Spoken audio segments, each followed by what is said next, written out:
where you want to do something in an area and you have people living there in tents and somebody's got to move or somebody's got to back off. Is there any provision in this program that would say at least we would have some negotiations of how to do that? I don't see that in any of the supporting documentations. I don't know if anybody thought about it. It was an incredibly good report that was given to you. I was impressed with it. I mean, they found, I think, if I heard it right, 20,000 square feet where they could do all this kind of stuff. Well, if we spend that kind of money on that kind of report, why can't we do that with the people that are living on the streets and say, maybe we can find places where they can camp, where they're not going to be raided and they're not going to be swept? Okay? Why can't we do that? This report was so good, so in-depth. I mean, they looked at a lot of stuff. Why can't we do that for the houseless? You know, we've been screwing around with this. We've been spending millions of dollars on brick and mortar, like brick and mortar. What about a study like this?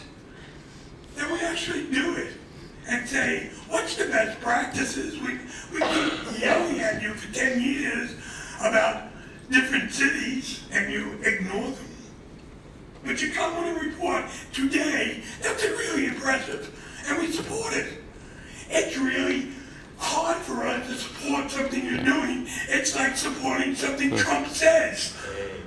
You know, you don't like doing that at all. But this is a good program and it should go forward.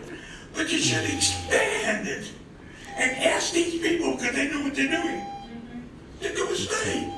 Find out some places where we can put people where they're not hassled. Thank you. Yes, I know I went over. I tried not to now. Next is our Star Spotter, Hazel Dennis and Michael O'Callahan. Please start that. Okay, for Terry Parker then.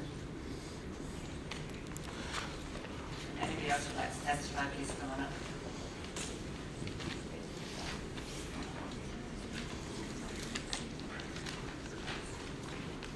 Good morning, thank you for your patience.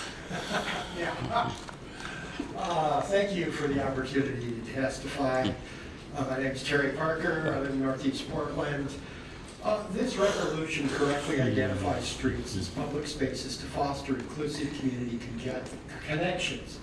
The primary purpose of these connections is for the movement of people and goods. When this movement is interrupted by welcomed festivals or community events, the city must ensure alternative routes are available, clearly marked and identified to minimize added congestion. The city must also ensure there is enough personnel on hand, police, staff, and/or volunteers to safely manage any detour in the event itself. Portland has a parking problem. Just ask and listen to about any neighborhood association that includes single-family residents and has new multi-unit development taking place. 72% of households in developments with inadequate parking or no parking have one or more cars. These cars, frequently belonging to weekend warriors, all too often end up filling up and being stored on the adjacent streets 24/7. This is especially true when an alternative transport mode is utilized for the weekday commute. The problem exists because the city fails to require adequate off-street parking for car storage with new residential development. Both BPS and PBOT work in fantasyland silos, thereby failing to address and coordinate some of the reality check needs of the people. In that funding for most streets and TSP projects comes from motorist paid taxes and fees, the mode hierarchy for prioritizing transportation decisions is a form of discrimination. When designing, managing, or possibly repurposing Portland streets to create opportunities for a variety of community functions, on-street parking, commonly necessary for small businesses to survive, needs to be maintained or replaced. Parking must also be included and/or maintained with the integration of plazas and other gatherings places in neighborhoods. Any proposed reduction of motor vehicle lanes must require both an operational and environmental impact statement and be disallowed if the reduction will create more congestion or adds travel time, thereby adding emissions. Given the fast pace of population growth in Portland, looking through an equity lens, placemaking opportunities and permanent placemaking infrastructure in the streets designed to improve social connections must also produce improvements for the movement of people and goods, including people driving automobiles. Thank you. Thank you. That's all I'm saying. Great, thank you. So we can now vote on the resolution.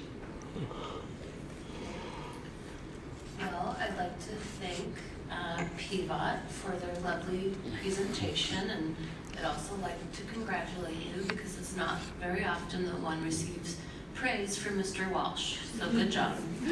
I'm a fan of the concept of placemaking. I'm all for taking back streets for people. I love the city repair project and I've been following their work for almost, well, I mean, as long as they've been around.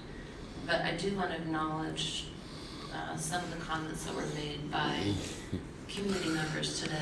It is really hard to think about or talk about livable streets when we know so many people are living on our streets, and that certainly some streets are more livable than others, and some communities are reaping more benefits than others from these kinds of policies. So I know that it's our shared intent to be equitable in how we support communities, and I just wanted to acknowledge, although those people are gone, that I do share their concerns and understand the issues they're raising.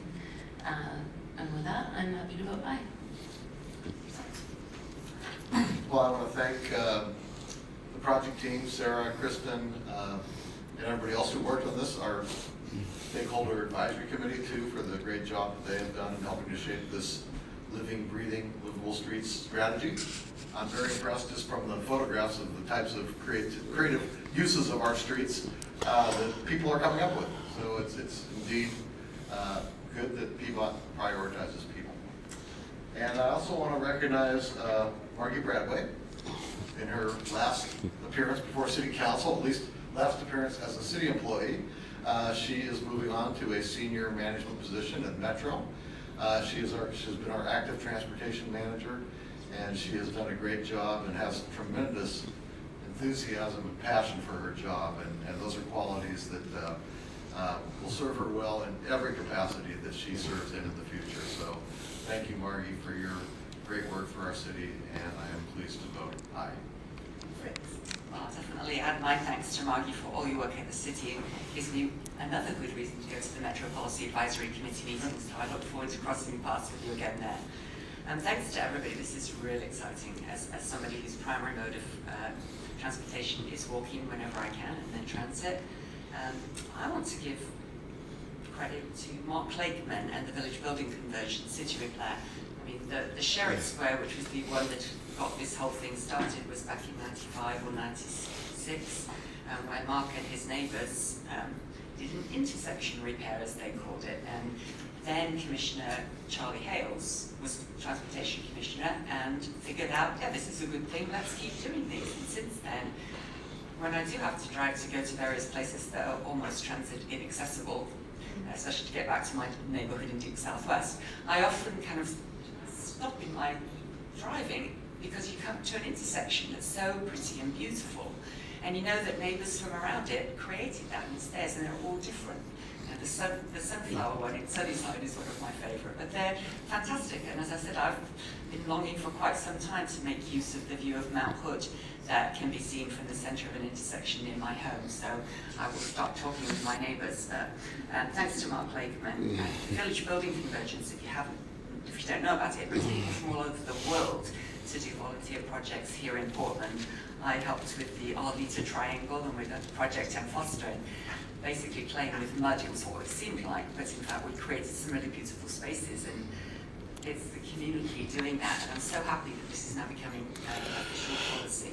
I want to thank the whole team who presented, Noah Mickelberry, who's the current current Oregon Walks leader, carrying on the very good footsteps of Steph Ralph.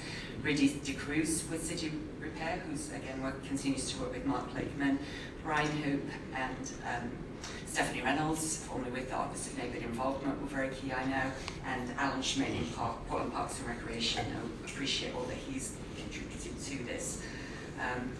And I do also appreciate the attention to equity and what is it that we need to do to make this more accessible to most people.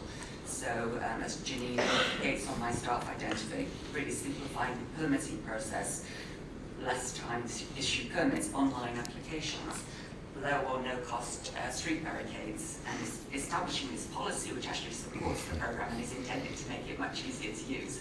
So thank you. I hope we have lots of projects that put you through your paces, and I'm sure we'll learn from them. And thanks, Commissioner Saltzman, for your leadership on this. Hi. That finally concludes our time certain, and again, thank you very much to all here. What we're going to do now is go through the rest of the regular agenda, and then we'll do the 2 items remaining on from consent at the end of those. So please read item 1136, please.